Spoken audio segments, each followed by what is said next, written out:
Christian nationalism. Can you unpack that term for us? Well, the first thing to say is I don't like labels. Labels tend to dehumanize people, real people with real thoughts and opinions. It is true that for the number of years that I've been studying this, there are groups and organizations and individuals whose viewpoints and language are nationalistic. They're about being British and who Britain actually belongs to, either by your genes or because you've lived in an area forever or because your family describes themselves as such. And this sometimes gets annexed to the idea that you're Christian or that you live in a Christian country. I've seen an awful lot of that recently. Sometimes it is because an awful lot of our tradition and law and ceremony and so on is built around an understanding of Christianity.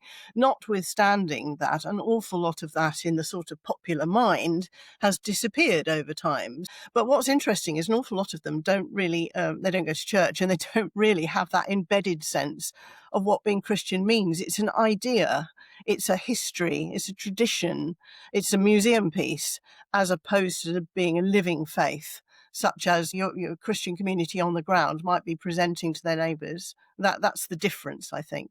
So Christian nationalism is more of an idea and more of a sort of sense of the past and something to cling on to than it is of a living faith, such as might be lived out in our churches by followers of Jesus.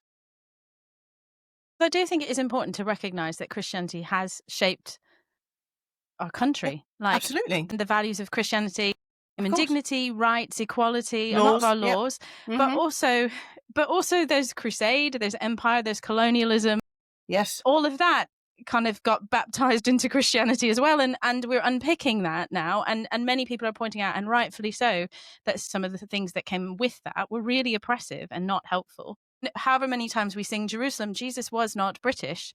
And so that idea of like him being Great here tune, and somehow though. that we are the Christian nation. Oh no, it's a stonker, but it does have this strange idea that you kind of are baptizing a whole nation into Christianity, which only 8% do actually go to church, although 50% tick Christian on the census.